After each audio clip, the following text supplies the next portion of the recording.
Los caminos nos hicieron solos. Cuando el hombre dejó de arrastrarse, los caminos fueron a encontrarse. Cuando el hombre ya no estuvo solo.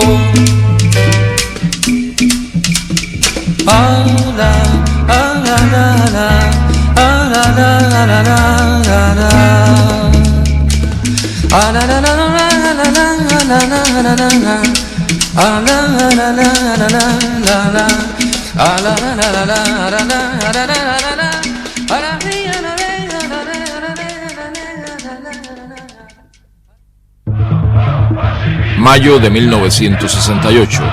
El mundo se conmociona. La década del 60 vive su clímax.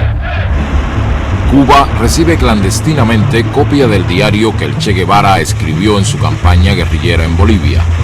El gobierno cubano prepara una urgente y masiva publicación.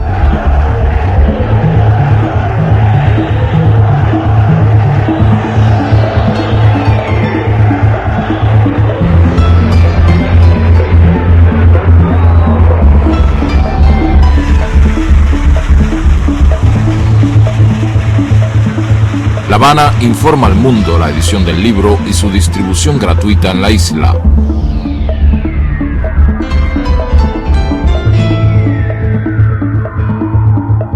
Editoras internacionales reciben copia del texto para su inmediata difusión.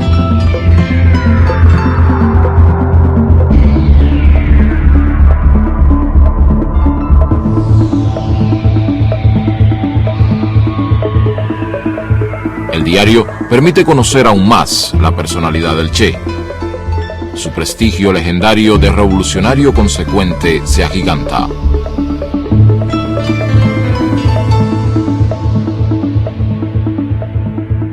El 7 de octubre de 1967, último día de sus anotaciones, su columna guerrillera está reducida a solo 17 hombres y en una situación desesperada.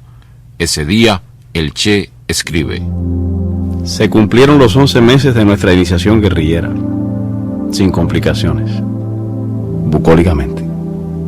No había perdido su espíritu de lucha ni su aguda capacidad para la ironía.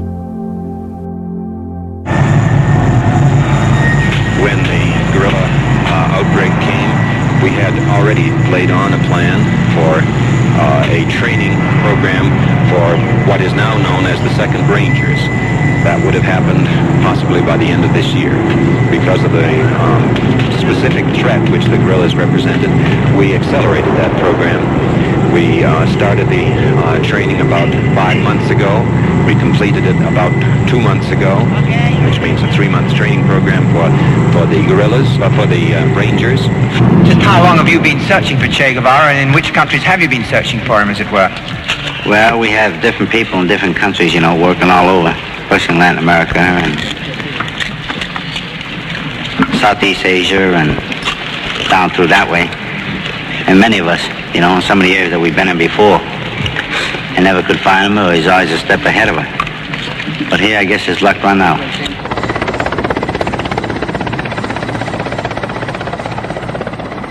Al mediodía del 8 de octubre, en un lugar conocido como Quebrada del Yuro, en el oriente boliviano, libra su último combate. Inutilizado su fusil por un disparo y herido en una pierna, cae prisionero.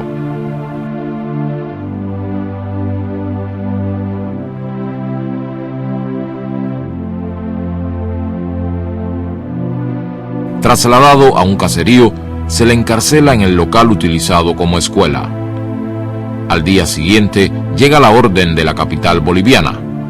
Es asesinado. Su cadáver es trasladado hasta el pueblo de Valle Grande, en el departamento de Santa Cruz, expuesto a la prensa y la población en un lavadero de la localidad.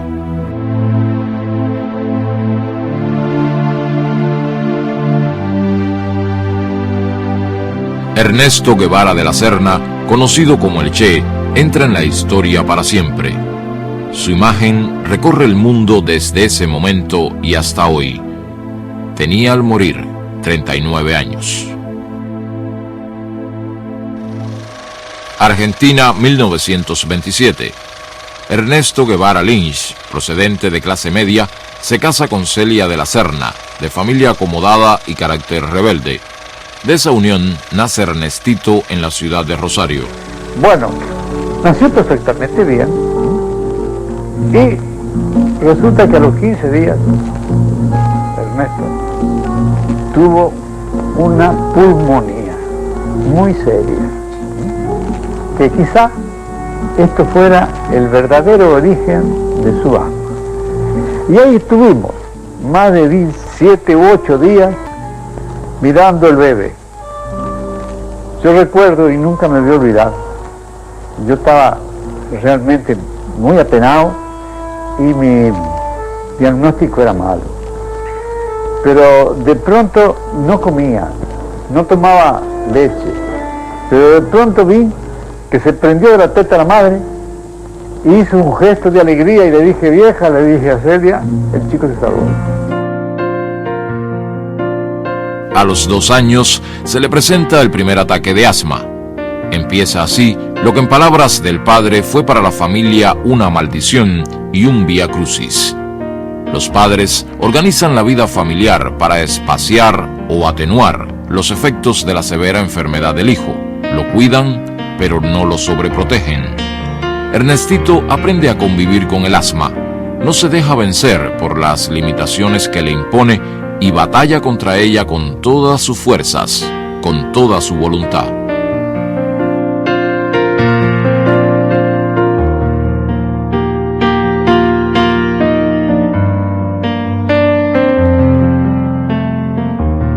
A los 10 años, el ambiente familiar lo pone en contacto con la Guerra Civil Española, despertando su curiosidad por el acontecimiento y su solidaridad infantil con la República.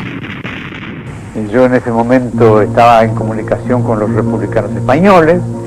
Allí en Altagracia fundé algunos comités de ayuda, y ahí es que Ernesto empieza a conocer el fondo de la guerrilla y de la guerra, ¿no? En el cuarto de Ernestito tenía todos los mapas españoles con banderillas de la guerra española.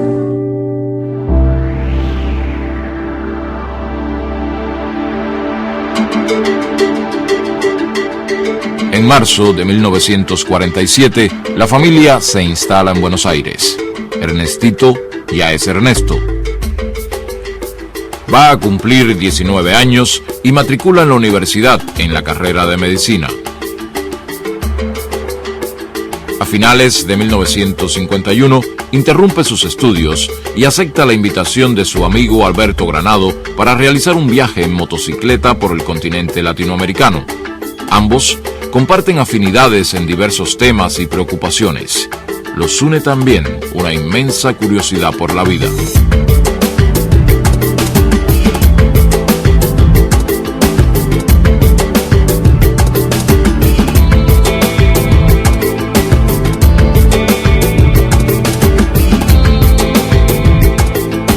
Ernesto se suma al viaje en un momento en que busca una motivación esencial para su vida. No ha encontrado todavía su destino. Él iba en la motocicleta o a pie, en lo que fuera, nunca dejó de llevar su cuadernillo donde anotaba todo lo que hacía. A la luz de una vela con que alumbrábamos el mate, las facciones contraídas del obrero ponían una nota misteriosa y trágica. En un idioma sencillo y expresivo, contaba de sus 3 meses de cárcel, de su mujer hambrienta, de los compañeros comunistas que la policía había fondeado en alta mar, lo habían desaparecido misteriosamente. El matrimonio Aterido en la noche del desierto, acurrucado uno contra el otro, era la representación del proletariado de cualquier lado del mundo. Nos apiadamos de ellos, ya que no tenían ni una mísera manta con que taparse, y les prestamos las nuestras. Fue esa una de las noches en que he pasado más frío, pero también en la que me sentí un poco más hermanado con los hombres.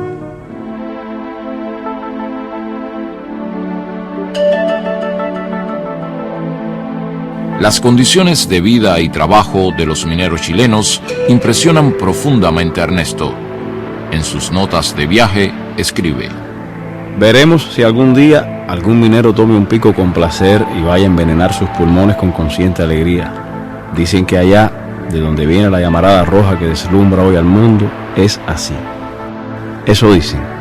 Yo no sé.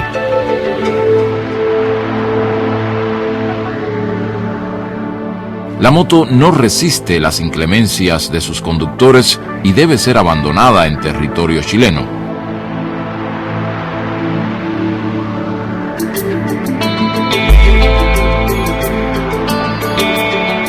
El recorrido por Perú, en particular por el leprosorio de San Pablo, a orillas del Amazonas, es una etapa crucial del viaje. El doctor Hugo Peche, leprólogo, profesor universitario y militante comunista peruano, les apoya con una cálida colaboración profesional y humana. Cuando por primera vez lo conocimos, cuando él llegó acá al hospital de Guía, la impresión que nos ocasionó, bueno, que era una persona vagabunda, ¿ya? Un trotamundo. Estuvieron con nosotros un promedio de unos 2-3 meses y trabajaron con nosotros ese espacio. Tenía un hambre, pero qué gusto daba verlos comer. Parecía un hombre atrasado, se traían lo pobre de tanto viajar, ¿no? Que viajaban en el carro de las vacas, junto con las vacas, contaba él. Vestía pues ahora tipo hippie, ¿no? Que ese tiempo no se conocía el hippismo, porque todo cochinito, ¿no? Mal vestido que habían venido. No tenía pues que ponerse, no tenía ropa ni nada, entonces había un terno de mi marido, entonces se lo regalé y después se lo puso. Creo que un factor aglutinante y además decisivo en esa vocación científica de todos los trabajadores de la letra era la presencia y el ejemplo del doctor Hugo Peche, que yo considero una persona que tanto a mí como al Che, como al futuro Che, nos marcó para siempre en lo que debía ser un intelectual, un científico y un trabajador de la salud.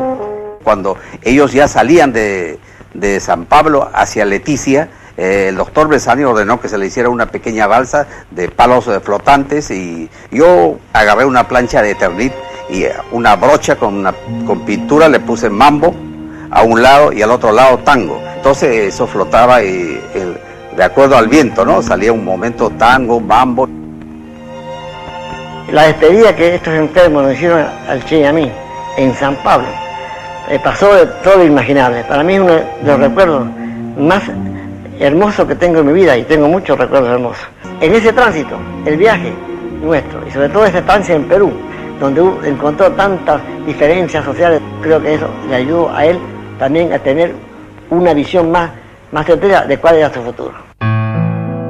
8 años después, Ernesto le hará llegar su recuerdo al doctor Peche.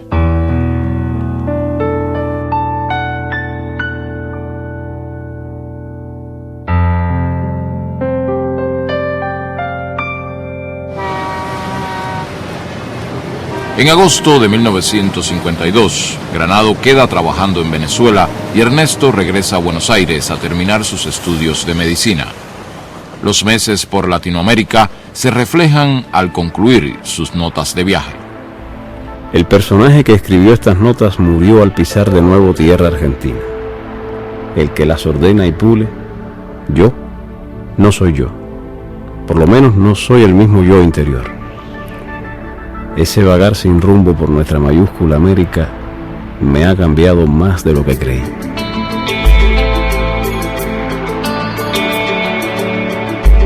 En marzo de 1953 se gradúa de médico con una tesis sobre alergia. La familia está feliz. Es llamado al servicio militar obligatorio, pero lo declaran no apto. Entonces comunica a sus padres una decisión irreversible. Se va a Venezuela a reunirse con Granado. En julio parte para su segundo viaje. Se detendrá en diversos países posponiendo su llegada a Venezuela. No llega a Caracas porque las noticias de la situación política que existe en Guatemala le hacen girar su destino hacia allá. Guatemala vive sin saberlo los últimos meses de vida del gobierno democrático de Jacobo Arbenz y de su proyecto de reformas, imprescindibles para el país, pero inadmisibles para la oligarquía local, la United Fruit Company y el Departamento de Estado norteamericano. Le llegan preocupaciones y sugerencias familiares para que acabe de organizar su vida como médico. Ernesto responde: En Guatemala podría hacerme muy rico, pero con el rastrero procedimiento de revalidar el título, poner una clínica y dedicarme a la alergia. Aquí está lleno de colegas del fuelle. Hacer eso sería la más horrible traición a los dos yos que se me pelean dentro: el socialudo y el viajero. Ernesto conoce a Hilda Gadea, exiliada peruana. Establecen una amistad que devendrá relación íntima. En carta a sus padres, ante el avance de la crisis guatemalteca, les escribe: Los últimos acontecimientos pertenecen a la historia, cualidad que creo que por primera vez se da en mis notas. Hace días, aviones procedentes de Honduras cruzaron la frontera con Guatemala y pasaron sobre la ciudad en plena luz del día, ametrallando gente y objetivos militares. Yo me inscribí en las brigadas de sanidad para colaborar con la parte médica y en brigadas juveniles que patrullan las calles de noche. Hace amistad con Ñico López, exiliado cubano estrechamente vinculado a Fidel Castro.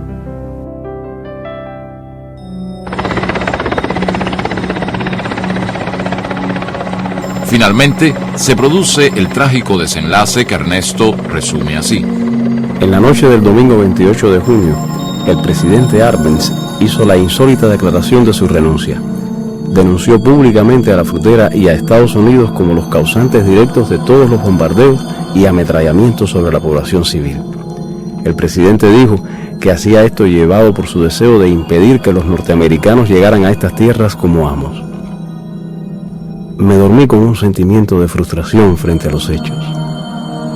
El nuevo gobierno, encabezado por el coronel Castillo de Armas, desata una represión feroz. Ernesto se asila en la embajada argentina, pero rechaza regresar a su país en el avión que envía el gobierno del general Perón para repatriar a los exiliados. Partirá hacia México. En carta que envía a su madre, a poco de llegar a la capital mexicana, deja ver su estado de ánimo de aquellos días. En cuanto a la amargura que ves en mis últimas cartas, es probable que sea cierto. Pero yo no lo noto sino en cierto escepticismo frente a cosas en las que antes veía algo bueno. Mi más completa decepción es frente a algunas situaciones ni fu ni fa de las cuales creía que se podía sacar algo. Ahora me convencí terminantemente de que los términos medios no pueden significar otra cosa que la antesala de la traición. Mi confianza en el triunfo final de lo que creo es completa, pero ni siquiera sé si seré un actor o un espectador interesado en la acción.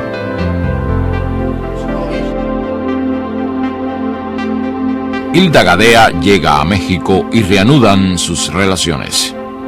Se reencuentra con Ñico López y a través de él conoce a Raúl Castro. Este acaba de llegar de Cuba después de salir de la cárcel amnistiado junto con todos los participantes en el asalto al cuartel Moncada.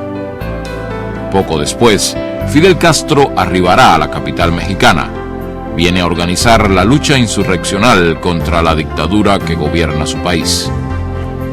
Ernesto ya sabe de la situación cubana como para tener deseos de conocer al dirigente revolucionario más importante de su joven generación. Frente al Galveston, en ese edificio que tú me recuerdas ahora que el número 6, ahí con el tiempo llegamos a tener un apartamento también nosotros. No, en ese edificio debajo o cerquita de él hay un restaurante.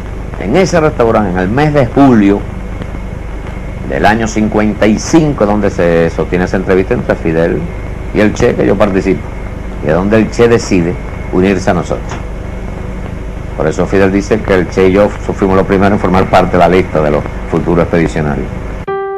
La conversación en la que Fidel Castro y Ernesto Guevara inician su amistad queda reseñada en el diario de este. Un acontecimiento político es haber conocido a Fidel Castro, el revolucionario cubano, muchacho joven, inteligente, muy seguro de sí mismo y de extraordinaria audacia. Creo que simpatizamos mutuamente. En agosto de 1955 contrae matrimonio con Hilda. En febrero de 1956 les nace Hildita. Para esa fecha ha comenzado su preparación física como futuro guerrillero. Será el teniente médico de la expedición. La férrea voluntad, ayudada por la altura y el clima seco de Ciudad México, harán posible que su asma no lo invalide en los meses de entrenamiento. Alberto Bayo es oficial del Ejército Republicano Español y principal instructor de los expedicionarios, lo califica en un reporte como el mejor de todos.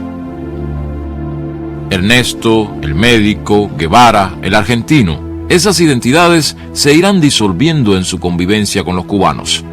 Se le identificará entonces con una interjección breve y afectuosa: el Che.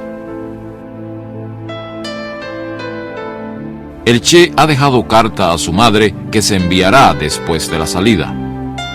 Para evitar patetismos premortem, esta carta saldrá cuando las papas quemen de verdad. Y entonces sabrás que tu hijo, en un soleado país americano, se puteará a sí mismo por no haber estudiado algo de cirugía para ayudar a un herido. Y la lucha será de espaldas a la pared, como en los himnos, hasta vencer o morir. Te besa de nuevo, con todo el cariño de una despedida que se resiste a ser total. Tu hijo, el Che.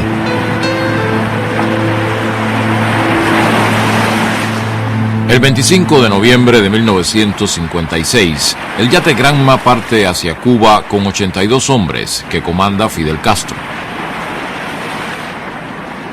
Al amanecer del 2 de diciembre, los expedicionarios pasan del Granma al Pantano y el Mangle de la costa sur del oriente cubano. El Che desembarca sufriendo un ataque de asma. La presencia del yate es informada a los mandos militares de la región. La movilización de tropas hacia el lugar es rápida y eficiente.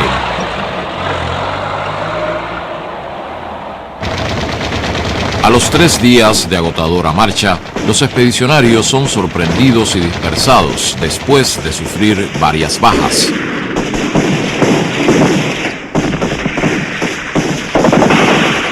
El desorden de la retirada es de tal magnitud que todo parece que va a terminar en el comienzo. El ejército los persigue durante días. Muchos de los que se entregan o capturan son asesinados. Después de 3 semanas de total incertidumbre, Fidel Castro reagrupa a una pequeña tropa con 7 fusiles y 12 hombres. El Che Guevara es uno de ellos.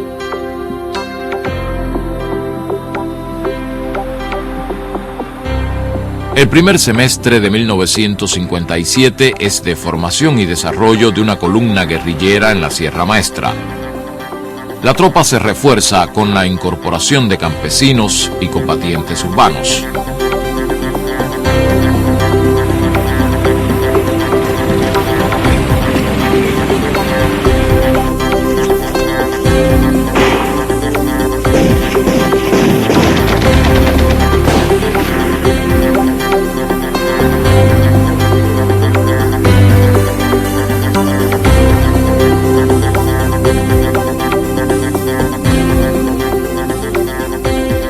El Che está preparado psicológicamente para adaptarse a las más duras exigencias de la vida guerrillera, pero el asma se le presenta implacable.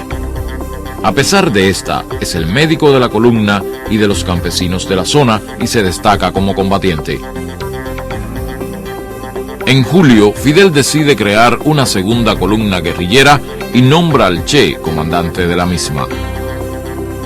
La dosis de vanidad que todos tenemos dentro hizo que me sintiera el hombre más orgulloso de la tierra ese día.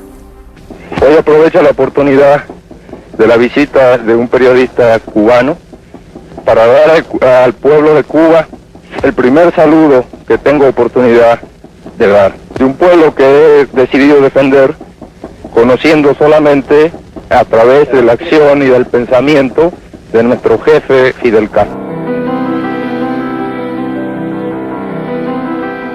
Los meses que siguen le permiten desplegar su capacidad organizativa, su valor e inteligencia como jefe guerrillero y una especial sensibilidad humana y política para las relaciones con el campesinado.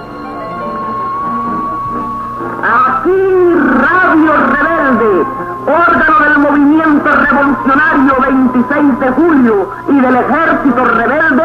En agosto de 1958, el Ejército Rebelde derrota la ofensiva del ejército batistiano en las montañas orientales.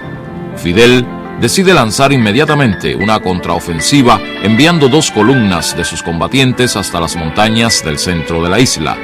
Una es comandada por Camilo Cienfuegos, la otra por Ernesto Guevara.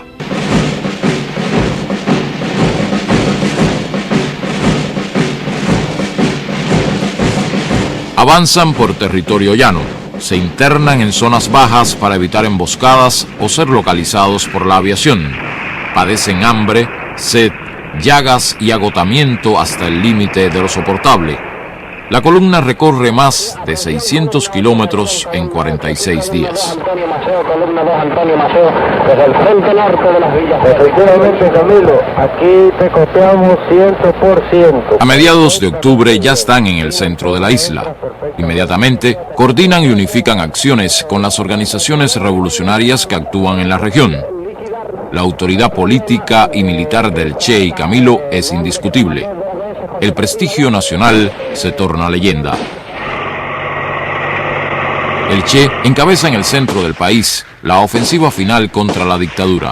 Comanda a las tropas rebeldes que atacan Santa Clara, capital provincial, y a un tren blindado que transporta importante cargamento de armas para el ejército.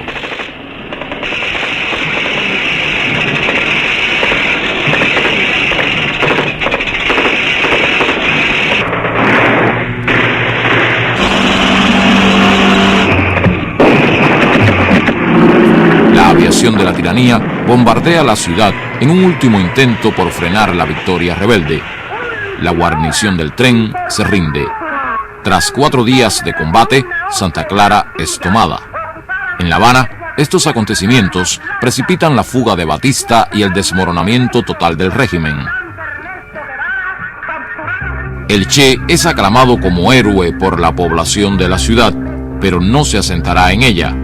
Fidel, desde las afueras de Santiago de Cuba, les ordena a él y a Camilo Cienfuegos avanzar hacia la capital. La revolución ha triunfado. La Habana recibe a sus dirigentes.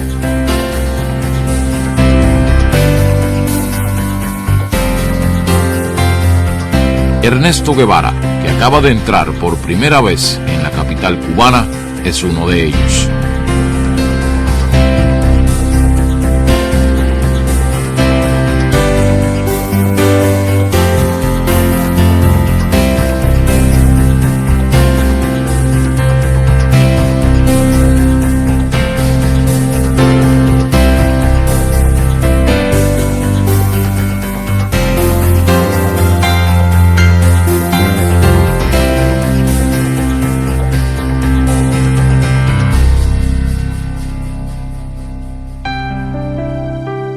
Los padres del Che llegan a La Habana a pocos días de la victoria.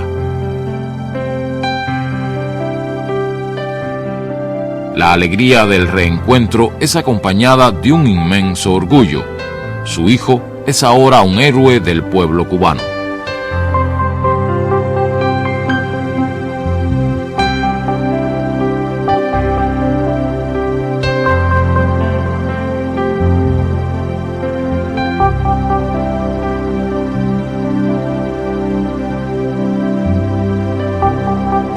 Y me acuerdo de que le dije, ¿qué va a hacer de tu vida?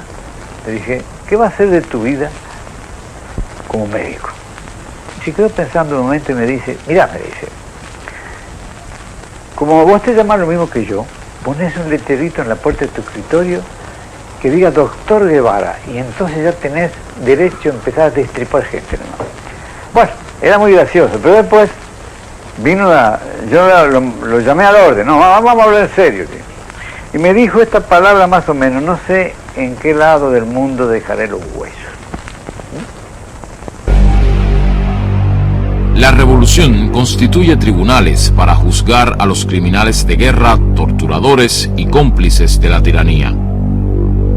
Los grandes medios de información norteamericanos manipulan la imagen de los juicios y crean la primera campaña propagandística contra el gobierno revolucionario. El Che es uno de los dirigentes que supervisa la aplicación de justicia.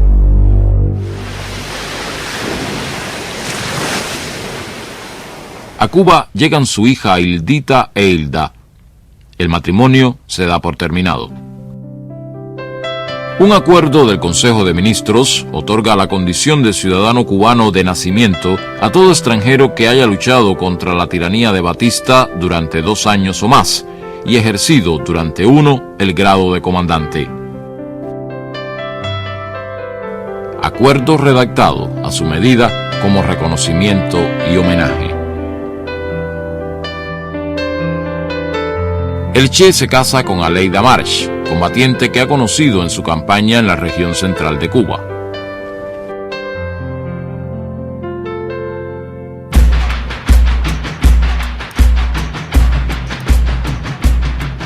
Muy pronto comienzan las presiones y amenazas de la administración norteamericana, motivadas por la aplicación de una ley de reforma agraria que afecta a importantes propiedades de compañías latifundistas en la isla. Ejerció distintos cargos, cada vez que hacía falta un hombre serio para un cargo importante, el Che se prestaba para ese trabajo. Se le nombró director del Banco Nacional, en un momento que aquellos técnicos, especialistas en banco, pero inconsistentes políticamente, abandonaron el país y se fueron, se le designó presidente del Banco Nacional. Después hicieron bromas y anécdotas, que si se había preguntado por un economista, y el Che se ofreció, y si tú eres economista, yo no, yo soy comunista.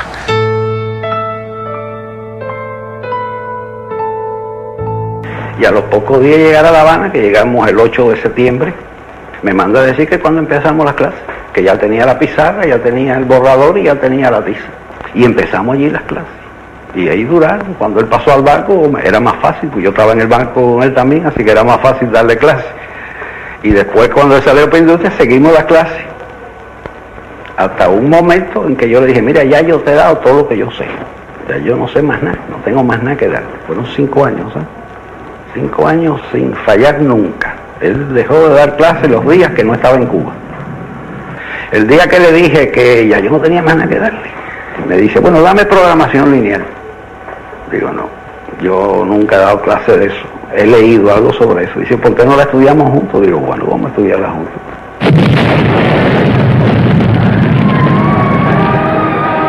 A principios de 1960 se incrementan acciones terroristas para amedrentar a la revolución. La Agencia Central de Inteligencia asume un rol protagónico en la lucha contra el gobierno revolucionario.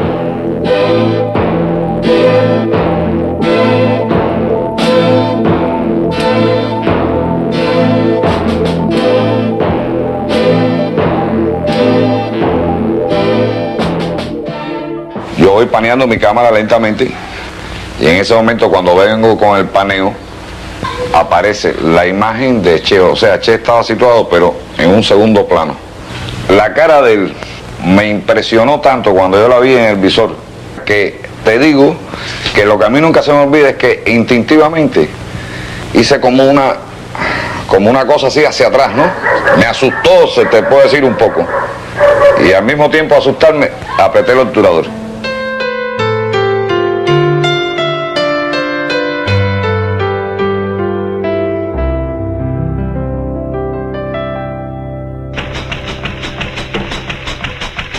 Cuba ha sacado lecciones de la Guatemala de 1954.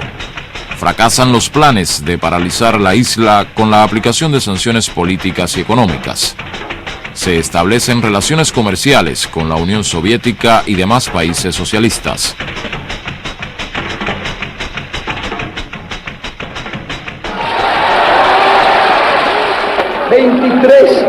Guantánamo Sugar Company. 24 United Fruit Company.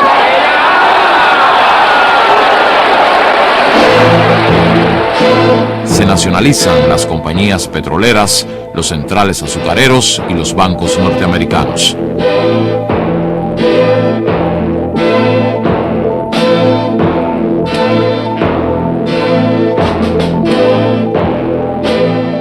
El gobierno norteamericano decide financiar y organizar con contrarrevolucionarios cubanos una invasión armada que ponga fin a la revolución.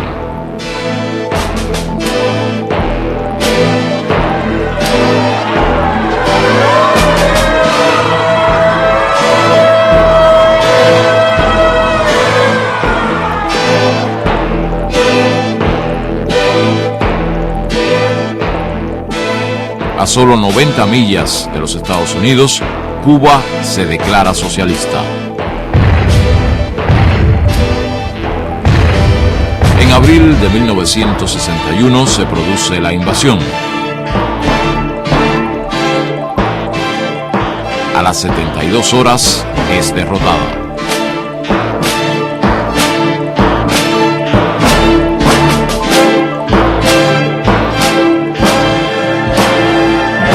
Girón es un símbolo para todos los pueblos oprimidos.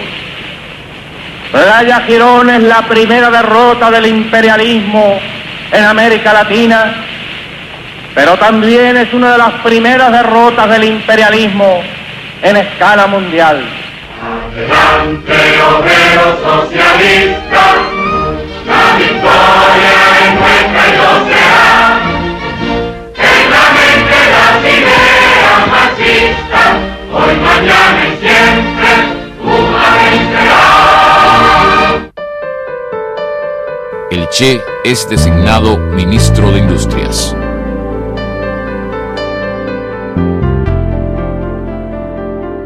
La nueva responsabilidad le exige conocer con urgencia qué existe y qué falta.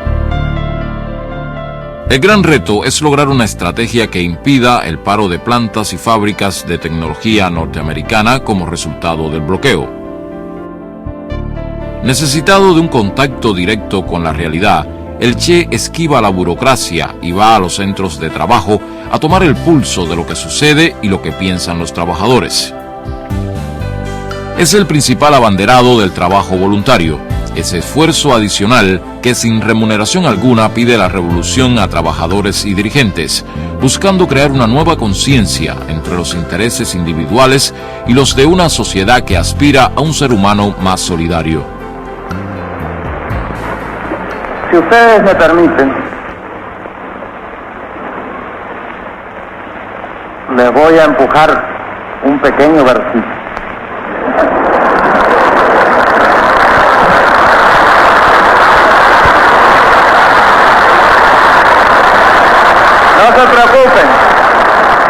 No se preocupen, porque no es de mi propia inspiración, como dicen.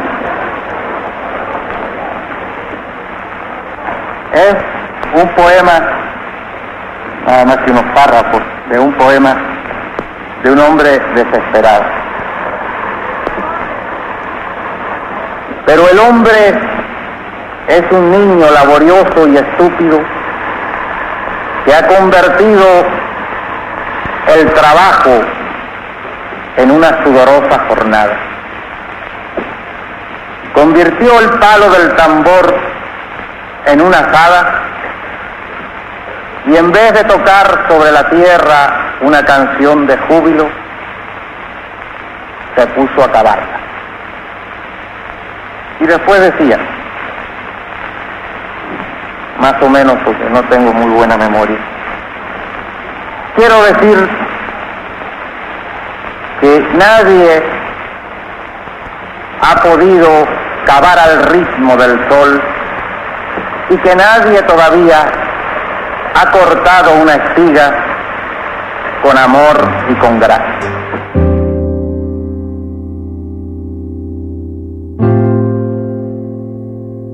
Si de joven escribía a su madre diciéndole que dentro de él se peleaban dos yos, el socialudo y el viajero, ahora pugnan el padre de familia y constructor de la experiencia cubana con el de combatiente por la liberación nacional y contra las injusticias sociales.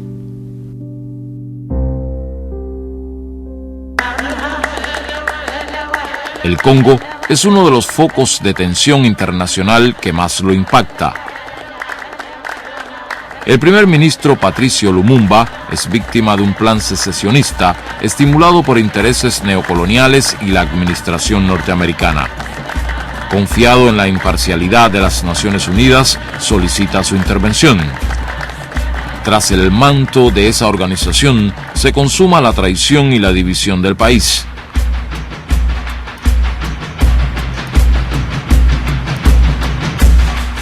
Lumumba es detenido y finalmente asesinado para impedir la verdadera independencia de su país.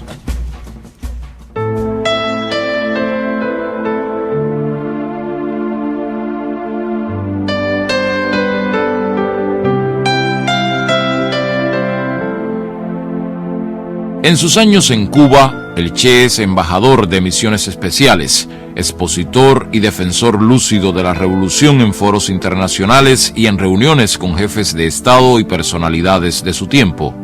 Estas responsabilidades amplían su perspectiva del mundo en que se desenvuelve. El Che reflexiona sobre los antecedentes y la experiencia práctica de los países socialistas.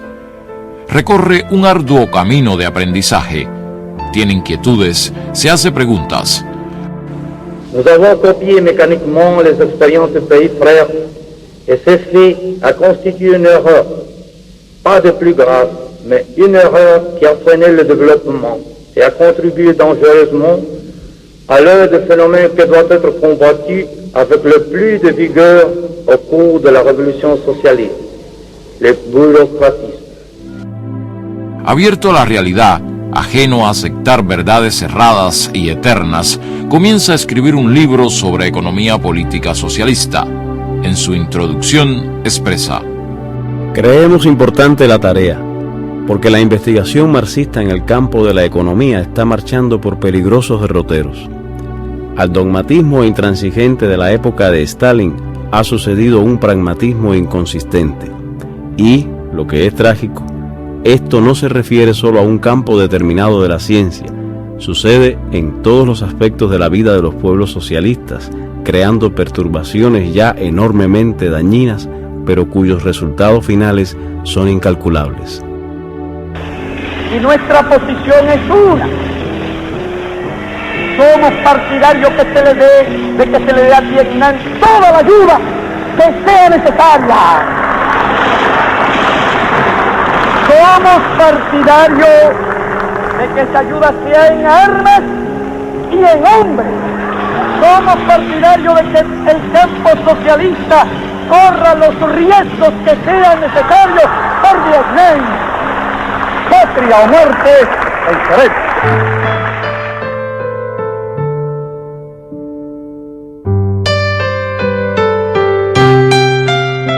El Che regresa a Cuba al día siguiente, luego de un largo viaje que lo llevó de Naciones Unidas a países africanos. Ha decidido qué hacer con su vida. Para llevar a cabo su proyecto, tiene el pleno respaldo y la colaboración de Cuba.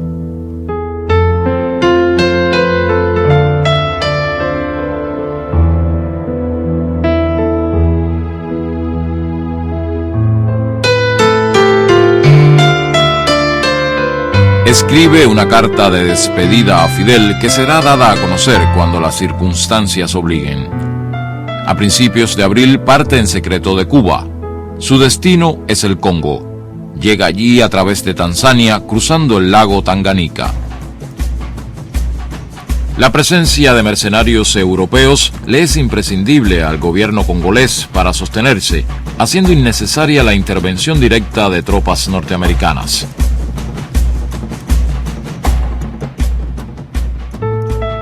Un poco más de 100 combatientes cubanos se unen al Che, asesoran y entrenan a los rebeldes congoleses y participan con ellos en los combates contra los mercenarios y el ejército gubernamental.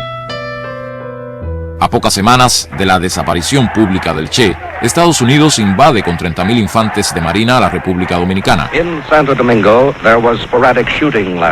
La brutal intervención militar de Estados Unidos en República Dominicana, a medida que es conocida en detalle, acrecienta la indignación en el mundo.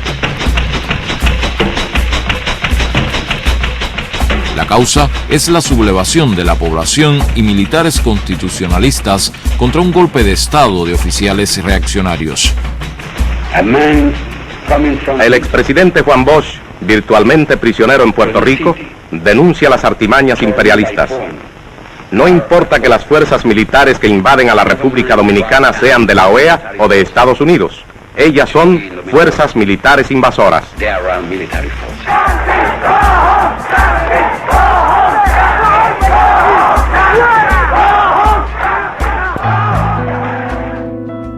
En aquellos días, la ausencia del Che comienza a provocar los más variados rumores en Cuba y en el mundo.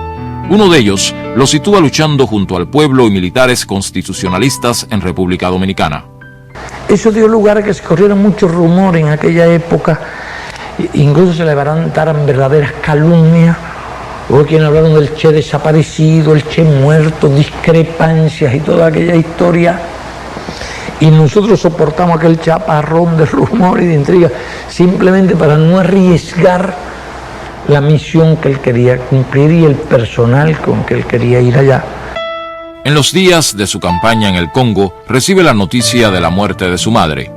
Profundamente conmovido, la evoca. Solo sé que tengo una necesidad física de que aparezca mi madre. Y yo recline mi cabeza en su regazo magro y ella me diga, mi viejo, con una ternura seca y plena, y sentir en el pelo su mano desmañada, acariciándome a saltos, como un muñeco de cuerda, como si la ternura le saliera por los ojos y la voz.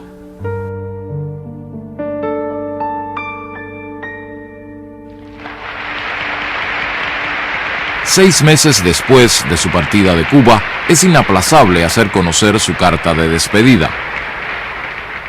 Fidel, me recuerdo en esta hora de muchas cosas, de cuando te conocí en casa de María Antonia, de cuando me propusiste venir, de toda la tensión de los preparativos. Otras tierras del mundo reclaman el concurso de mis modestos esfuerzos. Yo puedo hacer lo que te está negado por tu responsabilidad al frente de Cuba. Y llegó la hora de separarnos. Sépase que lo hago con una mezcla de alegría y dolor. Aquí dejo lo más puro de mis esperanzas de constructor y lo más querido entre mis seres queridos. En los nuevos campos de batalla llevaré la fe que me inculcaste, el espíritu revolucionario de mi pueblo, la sensación de cumplir con el más sagrado de los deberes, luchar contra el imperialismo donde quiera que esté.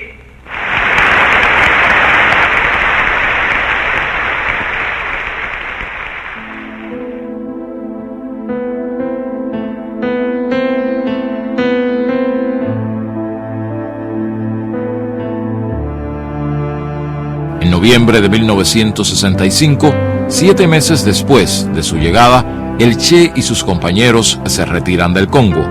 No hay condiciones para proseguir la colaboración. La experiencia ha sido muy dura. Ha confrontado una realidad compleja y difícil en extremo. Se retira muy abatido.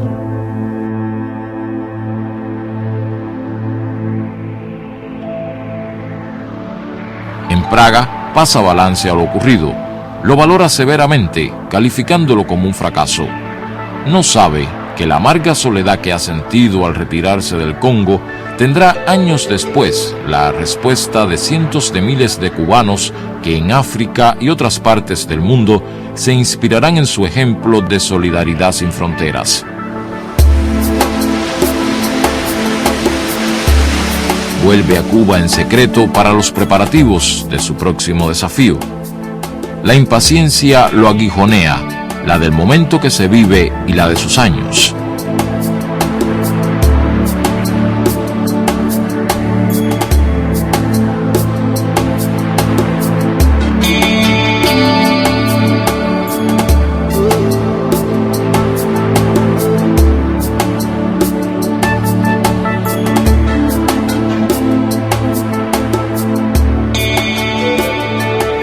Envía a la Organización de Solidaridad de los Pueblos de Asia, África y América Latina un documento donde analiza la situación internacional. La agresión norteamericana a Vietnam continúa y se incrementa. La guerra de insultos en la división del campo socialista continúa y se incrementa. Pero la esperanza de cambiar el mundo, de hacerlo más libre, más igualitario y más justo, también continúa.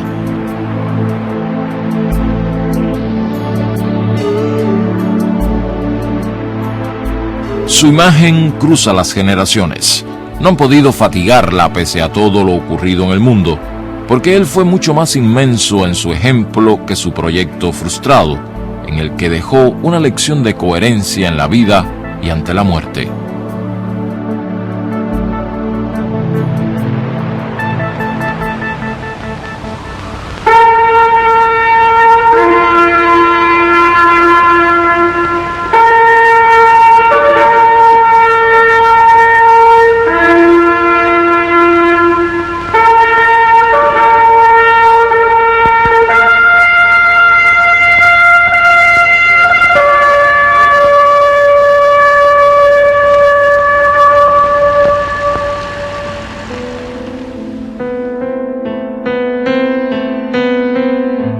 Hoy nos dicen que estás muerto de veras, que te tienen al fin donde querían.